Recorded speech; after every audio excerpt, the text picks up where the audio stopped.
विष्णु भगवान की जय हो। बताइए घुटू तारसी का संसार में बहुत प्रकार के पुण्य है। पुण्य की बात सुना बात। पुण्य घनी प्रकार का है, परंतु माता पिता की सेवा महान पुण्य है। माता पिता अच्छा को ढेड़े को जाइए। अनेक यज्ञों के करने वाले को जो पुण्य नहीं मिलता, वह वृद्ध माता पिता की सेवा करने वाले को संतान को अनायास ही प्राप्त हो जाता है। घना ही बड़ा बड़ा महान यज्ञ करे बन शायद वह पुण्य ना मिले, लेकिन माँ बाप की सेवा करने वाली जिनकी संतान है बन वह सहज ही मिल जाएगा। उगता है। माता पिता की अनन्य भाव से सेवा करने वाले के ऊपर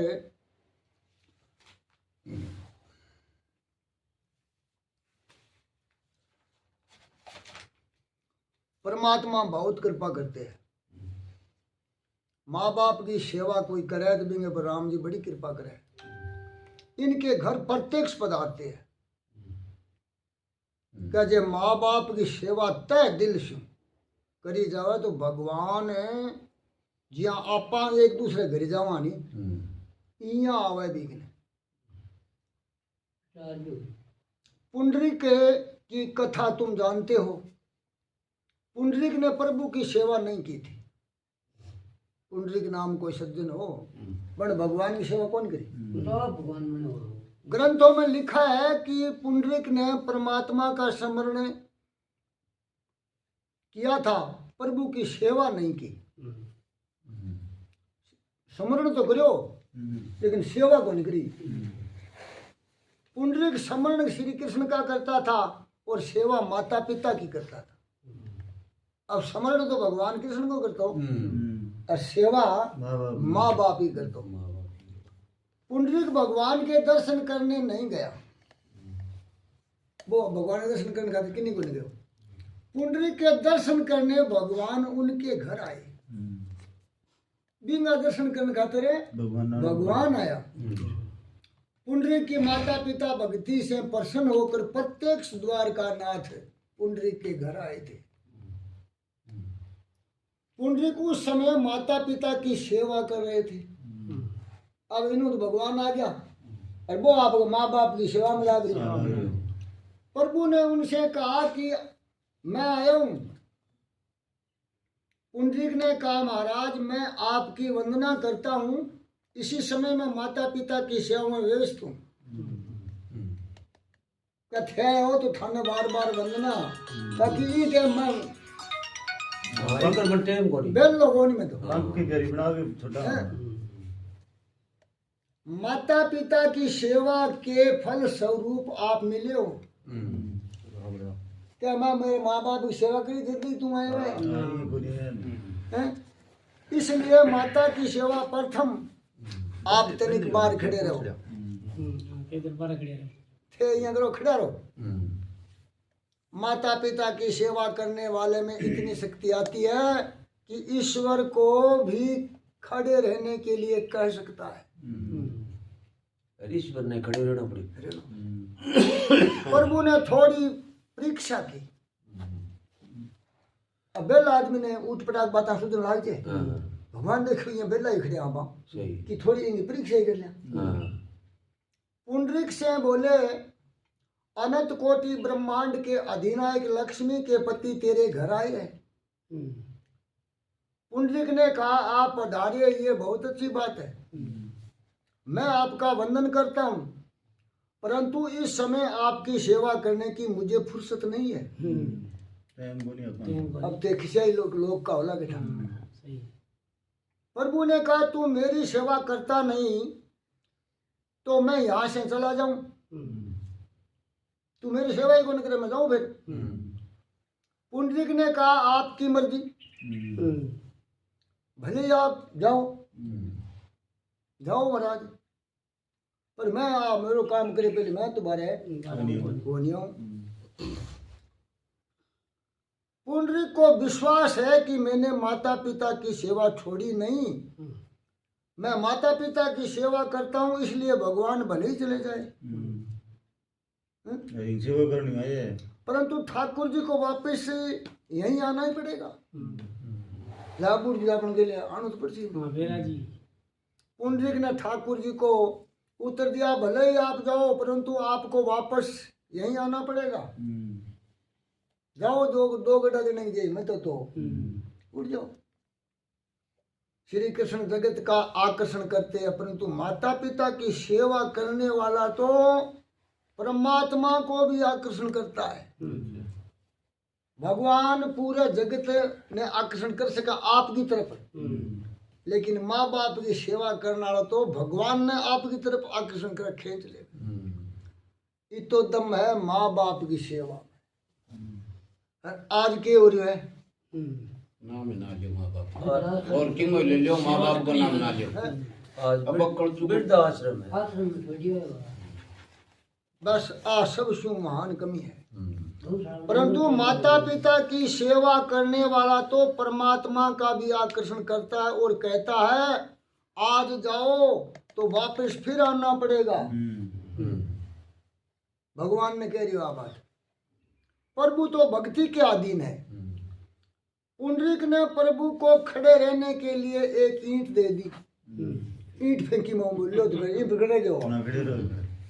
भगवान ईंट के ऊपर खड़े रहे और पुंडरीक की प्रतीक्षा करते रहे।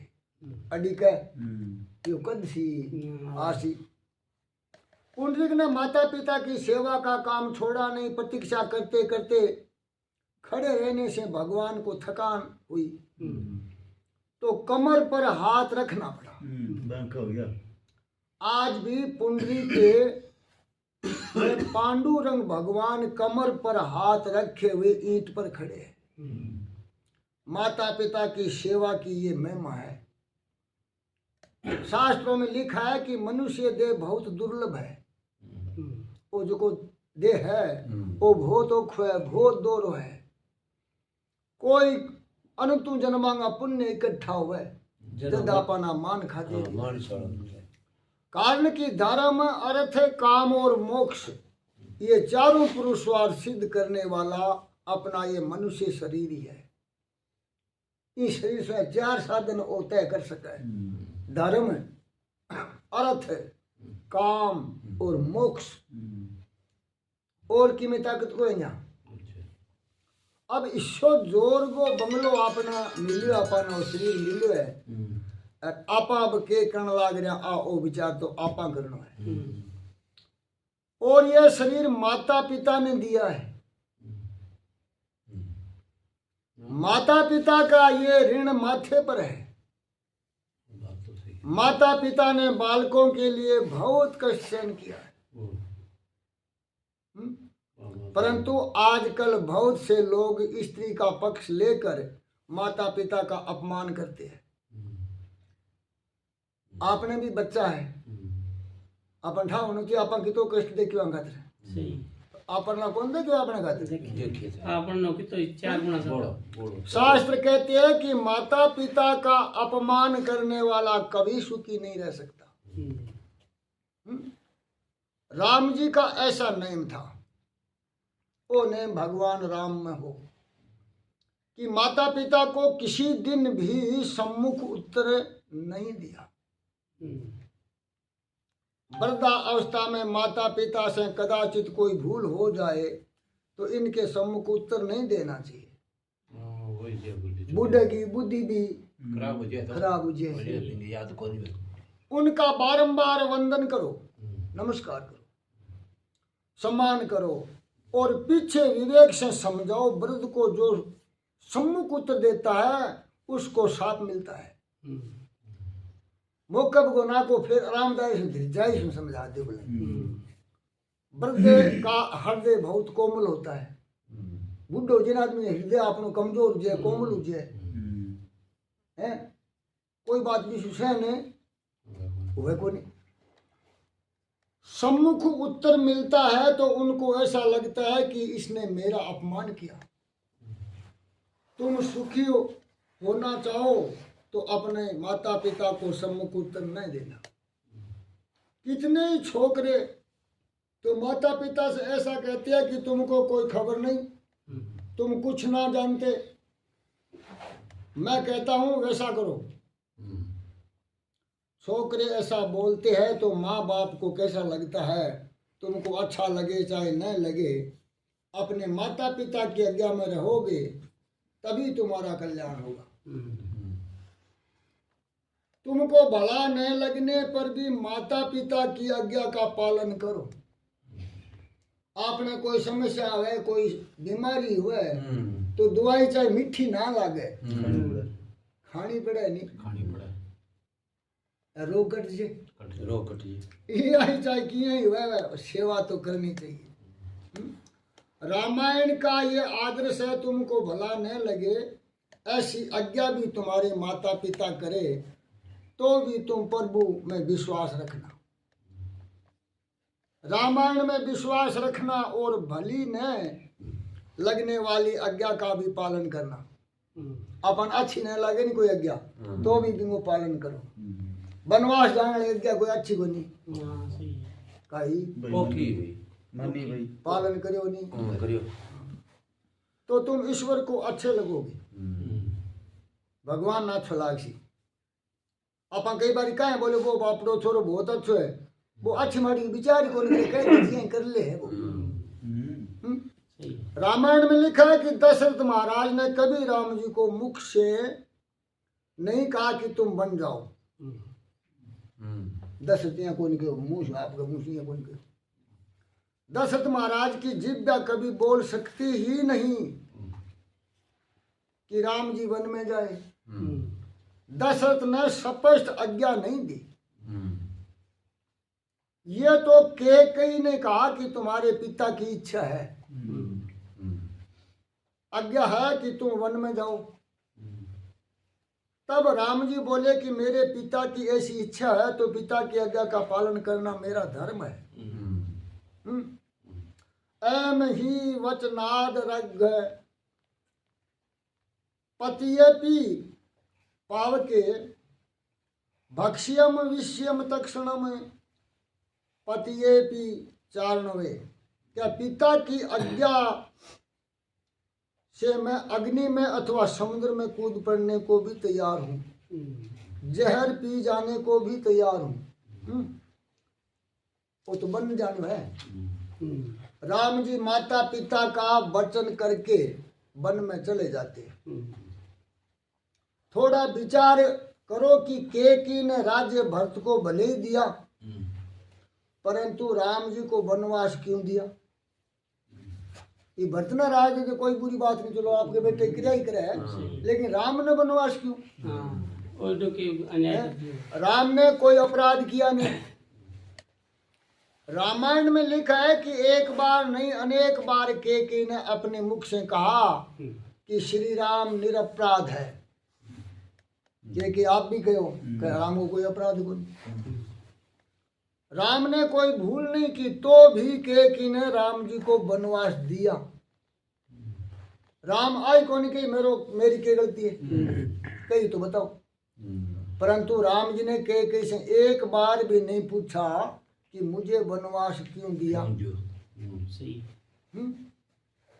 माता पिता की आज्ञा है, प्रभु को खबर मिली तो तुरंत उन्होंने उनका पालन किया। राजा दशरथ ने प्रत्यक्ष आज्ञा नहीं दी, केवल कैकेयी के कहने मात्र से राम जी वन में चले गए। कैकेयी की आज्ञा अयोग्य है, योग्य भी नहीं है, अनुचित है, उचित भी नहीं है, परंतु राम जी ने ऐसा विचार ही नहीं किया है। राम जी तो मानते हैं कि अपने माता पिता के अधीन हूँ। नास्ति शक्ति पितृवायकम समति क्रिय मितुम कि सर्व समर्थ राम जी कहते हैं कि पिताजी की आज्ञा का उल्लंघन करने की मुझ में शक्ति नहीं है। जो सर्वशक्तिमान है वो कह रहे हो आबाद। ऐसा आदर्श जगत में किसी जगह तुमको मिलेगा नहीं। रामचंद्र जी की माता पिता भक्ति अनन्य है। अब रामचंद्र जी का बंधु प्रेम यानी भयांग सग प्रेम देखो, राम जी का बंधु प्रेम भी अलौकिक है। ऐसा बंधु प्रेम भी तुमको जगत में कहीं देखने को नहीं मिलेगा। महाराज दशरथ ने जब राम जी का राज अभिषेक करना निश्चित किया तो राम जी ने लक्ष्मण से कहा, निमति मातर में वहाम करता भोक्ता तव में ही मम तव है भई प्राणो नेत्रा कार्य विचारणा। और जीवतम चापी राज्यम चैतवद अर्थ भी काय में। लक्ष्मण ये राज्य तुम्हारा है, इसके कर्ता भोगता तुम ही हो, मैं तो निमित्त मात्र हूं। लक्ष्मण तुम तो मेरे बाहर प्राण हो। राम जी कहते तुम तो मेरे 12 को प्राण है, मेरी दूसरी अंतरात्मा हो। ये जीवन और ये राज्य तुम्हारे लिए है। राम जी वन में पधारे तथा राम जी के पीछे पीछे लक्ष्मण भी चल पड़े। लक्ष्मण जी भी लाड लाड चल पड़े। इसमें क्या आश्चर्य है, थोड़ा विचार करो। केकी ने वनवास तो राम जी को दिया था, लक्ष्मण ने तो कौन दिया? लक्ष्मण जी को दिया नहीं। फिर भी राम जी वन में पधारे तो लक्ष्मण जी माता पिता और पत्नी का त्याग करके बड़े भाई के पीछे वन में गए। राम जी का प्रेम ही ऐसा है कि राम वियोग में लक्ष्मण अयोध्या में रह सकते नहीं। राम बिना लक्ष्मण अयोध्या में रह। लक्ष्मण पत्नी छोड़ सकते हैं, माता पिता का त्याग कर सकते हैं, परंतु ये बड़े भाई को छोड़ नहीं सकते। राम वियोग लक्ष्मण से सहन हो सकता नहीं। जहां श्री राम है वहां लक्ष्मण जी है। राम जी ने खेल कूद में भी छोटे भाई का दिल कभी नहीं दुखाया। खेलने में भी उन्होंने कभी अपनी विजय नहीं की। राम आप जीत तो दिख दो, लक्ष्मण हार तो दिख दो, तो राम खुद हार जा तो इतने लक्ष्मण राज्य जा तो है खुश कर लो।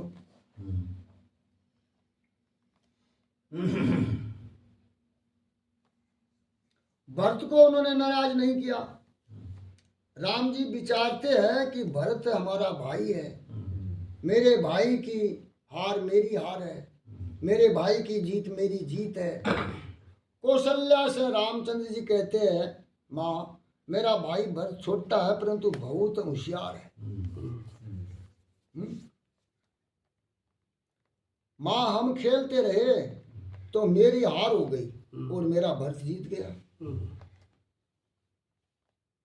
भरत जी की आंखें सजल हो जाती है और कौशल्या माँ से कहते हैं, माँ मेरे बड़े भैया का मेरे ऊपर है, मैं भी समझ जाता प्यार है, इससे माँ ये जानबूझ कर हार जाते हैं।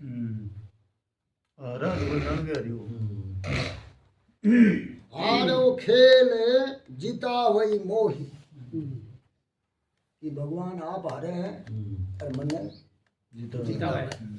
राम जी ने जगत को बंधु प्रेम का आदर्श बताया कि भाई भाई में किया रहना चाहिए। भाई भरत को गद्दी मिलने की बात से राम जी को बहुत आनंद हुआ है कि वो काम सारा ठीक हो गई, आपने कोई लफड़ो ही को नहीं है।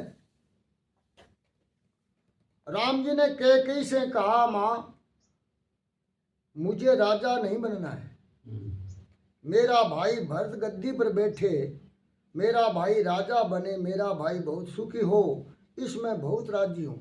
मेरे भाई का सुख ही मेरा सुख है, भाई का दुख ही मेरा दुख है।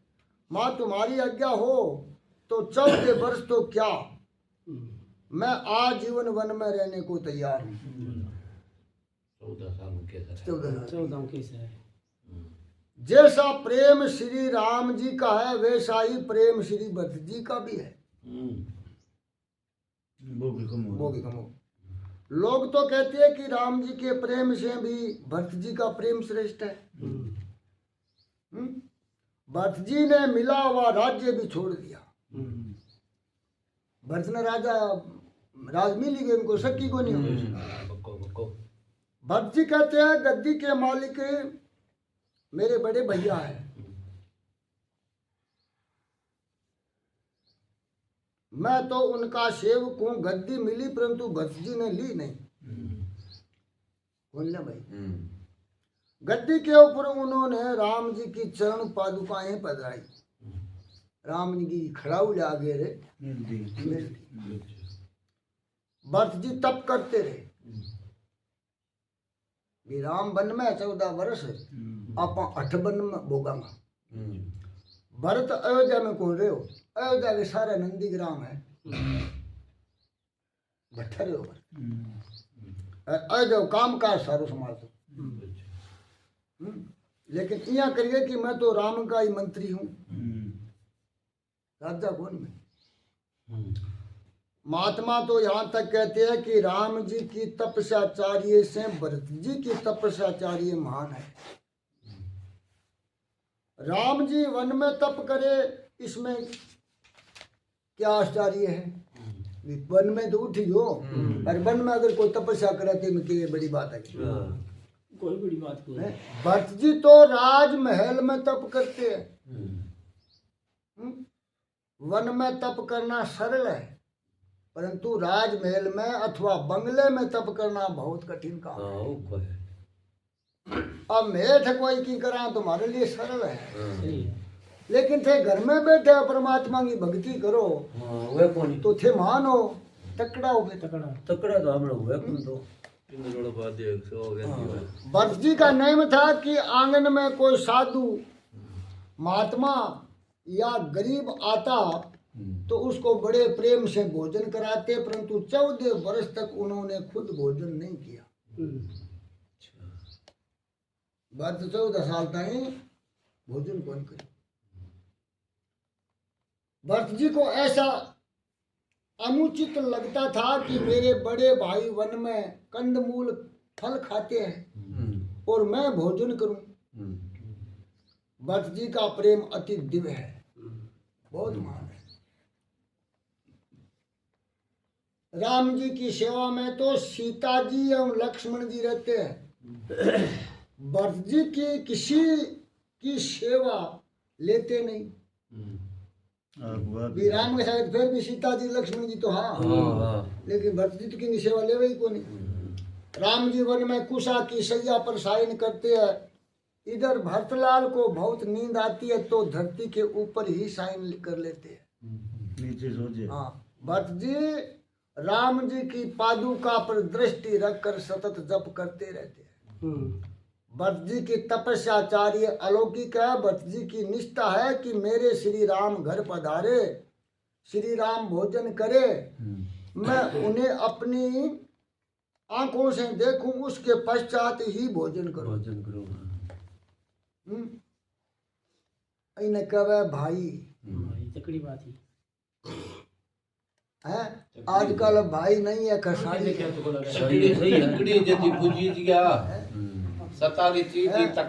आज ही ग्रंथ में नाम क्या के बल पर है? प्रेम के बल पर है। वो ही निभा के सारी सारी। तुम छोटे भाई पर बहुत से प्रेम रखो तो वह भी तुम्हारे प्रति प्रेम रखेगा। तुम कपट करोगे तो एक दिन वह भी तुम्हारे साथ कपट करेगा। ईश्वर दोनों जगह एक ही है।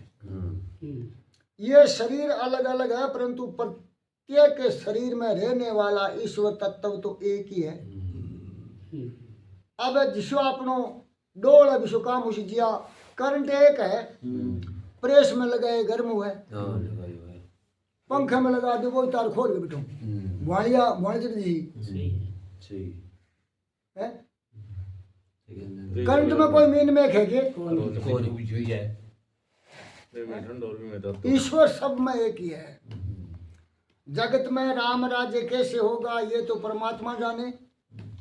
आज तो राम राज्य के पहले सर्वत्र काम का साम्राज्य व्याप्त है, काम राज्य है। जब तक मनुष्य की छाती पर काम और स्वार्थ चढ़ बैठे हैं तब तक राम राज्य की संभावना ही नहीं है।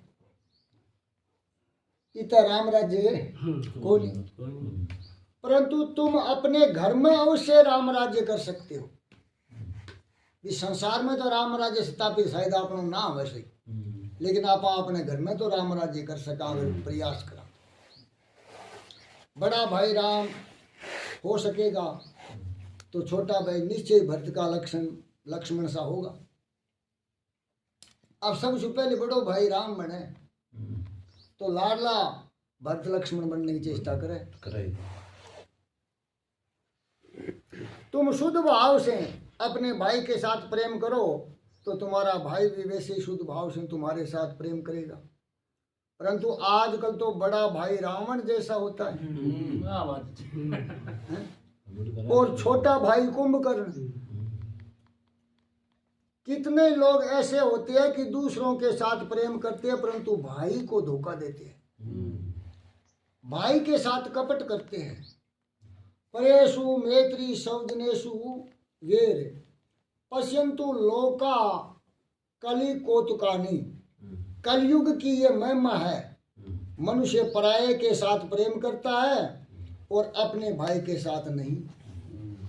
कलयुग की महिमा है। भाई में बैर खड़ा करता है और दूसरों को धन का भोग देता है। परंतु भाई के लिए वह देने को तैयार नहीं। एक गांव में ऐसा अनुभव हुआ कि एक सेठ आए, उदाहरण है वो, मुझसे कहने लगे महाराज मुझे कोई ऐसा मंत्र दो कि जिससे मेरी जीत हो। वो वाणियों का वह सेठ बहुत उदार थे, बहुत दान पुण्य करते थे। मैंने उनसे पूछा तुम्हारी क्या इच्छा है, किस में तुम अपनी जीत चाहते हो। सेठ ने कहा मैंने दावा किया है पर्चो गृह है उसमें जीत हो ऐसी इच्छा है। मैंने पूछा किसका दावा है, किसके ऊपर है। सेठ ने कहा मैंने भाई पर दावा ठोका है। मुझे कहना पड़ा कि तुम्हारी बहुत बुद्धि बिगड़ी है, मेरे पास ऐसा कोई मंत्र नहीं है। जो भाई के ऊपर दावा करता है, जो भाई के साथ कपट करता है, जिसको भाई में भगवान दिखते नहीं, वह भगवान की भक्ति क्यों करता है। अरे भगवान तो प्रत्यक्ष दिखते नहीं, भगवान की भावना रखनी पड़ती है। जो परमात्मा प्रत्यक्ष दिखता नहीं उस परमात्मा की भक्ति करनी सहज नहीं, बहुत कठिन है। परंतु भाई तो प्रत्यक्ष दिखता है, प्रत्यक्ष दिखे उसको तो धोखा दे, उनके साथ तो कपट करे तो उसकी भक्ति भगवान स्वीकार करते नहीं। जिसके घर में रहकर भक्ति करनी है वह तो घर के एक एक जीव ईश्वर का भाव रखता है। घर में जितने जीव है वह सभी प्रभु के स्वरूप है। मेरा भाई भी भगवान का अंश है, मेरे घर में जो देव है वह प्रभु के अंश है। ऐसी साधना रखे तो भक्ति हो सकती है। अपना सनातन धर्म तो यहाँ तक कहता है कि तेरे घर में भिखारी आवे तो उसमें भी तू भगवान का दर्शन कर कि मेरे घरे पर भगवान बदले। अतिथि देवो भव, भिखारी को तुच्छ ना गिनो। भिखारी हल्का है ऐसा ना मानो, भिखारी हल्का नहीं, वह भी भगवान का स्वरूप ही है। कितने लोग ऐसे होते हैं कि घर में जो वस्तु बिगड़ जाए, सड़ जाए अथवा किसी को भाती न हो, उसे भिखारी को बुलाकर कृष्ण अर्पण कर देते हैं। बाधित देवी ने तुमको जो चीज स्वाति न हो उसको किसी को मत दो। जो चीज अपन अच्छी ना लगे वह चीज किन्हीं ना दो। दाल है कि भैया तो रात की बासी है, बिगड़ गई और ढोल दो। इतना में कोई भिखारी आ जाए बोले निकाल दो। अरे खुद ने अच्छी करने लगी तो तीन क्यों गले। भिखारी भी भगवान का सा। जब तुम दो प्रभु का स्मरण कर दो, भगवत भाव रख कर दो तो ये दान सार्थक होगा। दान लेने वाला हल्का है ऐसा समझ कर दोगे तो वह दान सफल नहीं होगा। भिखारी भीख मांगता नहीं, ये तो अपने को देने के लिए आता है। कि क्यों? भिखारी भीख मांगता नहीं, वो तो भीख अपन देन खतरावे। अपा भीख के एक अमूल्य बोध, एक बहुत तकड़ो ज्ञान देन खतराया हुआ अपन। ये उपदेश देता कि पूर्व जन्म में मैंने किसी को कुछ नहीं दिया, इसलिए मेरी ये दशा हुई है। यहाँ से तेरे कनेक्ट है मांगना, इसमें मैं दरिद्र हुआ हूं। तुम यदि नहीं दोगे तो पीछे तुम्हारी भी ये दिशा होगी। वो ज्ञान दियो बड़ा पाना। भिखारी में भी भगवत भाव रखो। परमात्मा कभी दरिद्र नारायण के रूप में, कभी साधु के रूप में, कभी ब्राह्मण के रूप में, तो कभी दीन दुखी के रूप में, कोई ना कोई रूप में एक आध समय तो प्रत्यक्ष जीव के पास पधारते हैं। अच्छा। हर जीव के नाम है भगवान, लेकिन बीटे मापन तो अकड़ जाऊंगा। पहचाने कौन कर सकता गाड़ी कटा है? किन्ने शेक करना है? परंतु प्रभु जब मिलने आते हैं तो जीव गाफिल होता है, समझिए। वो मूर्ख है। इससे प्रभु को सामने देखता भी नहीं, इससे भगवान को बहुत बुरा लगता है। ज्ञानी महापुरुष कहते हैं कि ईश्वर का रूप नहीं, भगत कहते हैं कि जगत में जितने रूप दिखाई देते हैं वह सब भगवान के हैं। इस जगत में जितने नाम रूप, जितने जीव है, वह सब ईश्वर के रूप है। ईश्वर अनेक रूप धारण करते हैं। परमेश्वर किसी भी स्वरूप में आते हैं, इसलिए किसी का भी तिरस्कार न करो। पतो नहीं किसी रूप में आपने कने आज किसी के प्रति कुभाव ना रखो, सब में भगत भाव रखो, तभी व्यक्ति घर में रहकर भक्ति कर सकता है। तो वो घर में रह गई भक्ति कर सकता है। सबको मान दो, सम्मान दो, कोई भी अपेक्षा रखे बिना जहां तक बने सबके साथ प्रेम करो। प्रेम करो निस्वार्थ। यीशु कोई यहाँ अपेक्षा ना रखो कि भैया पाना से वो मतलब है। स्वार्थ मिले स्वार्थ बिना तो राम अपेक्षा रख कर दिया हुआ प्रेम रुलाता है। स्वार्थ भाव से प्रेम न करो, सब में हमारे भगवान विराजे हुए, ऐसे निरपेक्ष शुद्ध भाव से सबके साथ प्रेम करो, सबको मान दो। परंतु प्रेम और मान मांगना कभी नहीं, बदले में कुछ ना मांगो।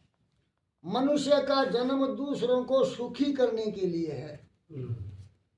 बहुत सी बार मनुष्य परोपकार में शरीर घिसाता है, परंतु उसको ऐसा लगता है कि लोगों ने मेरी कदर नहीं की। अब आप एक बात प्रचलित है अपने में, कभी नहीं दिए वो के गुण है, तो वो थारा भजन करेगा तो किसी की नत्य भजन है। अरे लोगों ने भगवान की भी कदर कहाँ की थी? लोगों ने तो भगवान की कदर कौन की है? राम राज्य में राम की कदर लोगों ने नहीं की। कदर कोई मनुष्य कर सकता ही नहीं, मानव स्वार्थी है। परंतु प्रभु की दृष्टि में रख कर किए हुए सत्कर्मों की कदर प्रभु के बराबर है। दरबार में अवश्य होगी, बठकदर है अवश्य। इस संसार में कोई अपेक्षा रखना नहीं। मनुष्य मान मांगता है परंतु मान लेता नहीं। आप मान सम्मान मांगा तो हाँ, पर दूसरे ने द्यांगो नहीं। आप सुख चाहा तो हाँ, लेकिन दूसरे ने द्यांगो नहीं। जिनकी ऐसी इच्छा होती है कि मुझे मान मिले, वह मान मिलने लायक नहीं है। सबको मान दो, मान दान सबसे श्रेष्ठ है। किसी का तिरस्कार न करो, किसी का तनिक भी अपमान न करो। तुम सबके साथ शुद्ध भाव से प्रेम करे हुए तो लोग भी तुम्हारे साथ प्रेम करेंगे। अब आपने कहा की कोनी तो आते कहा आओ भाई बैठो राम राम सही बात है। तुम किसी जीव को धोखा दोगे तो खूब याद रखो कि कोई जीव तुम्हारे साथ भी कपट करेगा। अब भूली ना, जो दूसरों को धोखा देता है वह किसी दिन संसार में धोखा खाएगा।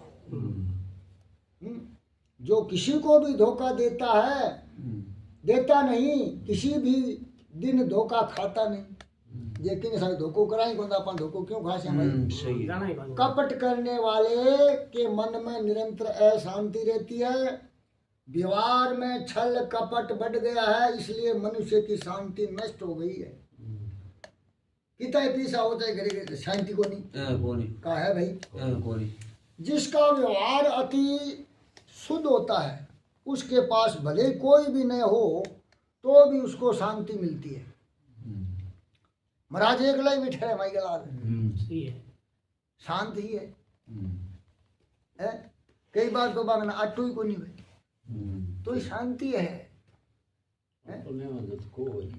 नहीं शांति है। छल कपट करने से थोड़ा लाभ हुआ। अब छल कपट लेकर अपन यहाँ लगे कि अपनी जीत होगी, जीत होगी आपने। ऐसा कदाचित तुमको लग सकता है परंतु ये तुम्हारी भूल है। भी कपट से छल से जीत हुई यहाँ अपन लाग तो सके लेकिन अब भूल है। तुम इस प्रकार शांति गमा बैठोगे। पाप और पारा इनको कोई पचा नहीं सकता। एक तो पाप और एक पारो पच्चे को नहीं। बद आदमी हो या इसलिए ये बाहर निकल कर आते ही है। पारो तो गिट ले बाहर निकल जावा को मांग कर निकल जाओ उठ कर है। पाप भी अंदर नहीं रहता कि तो लकोड़ने की कोशिश कर ले। पाप से देव छिपता नहीं। भाई को धोखा दिया, किसी के साथ कपट किया, यहाँ तो आज नहीं तो 2-4 साल किसी दिन तो अवश्य ही जाहिर हो ही जाएगा। तुम कल्याण चाहते हो, शांति चाहते हो तो धर्म पालो, धर्म की मर्यादा में रहो। श्री रामचंद्र जी ने जगत में धर्म का आचरण करके ही बताया। धर्म धुरी न भानु कुल भानु। श्री राम मानव कुल को धर्म का प्रकाश देने वाले सूर्य है। बोलो श्री रामचंद्र भगवान की जय हो।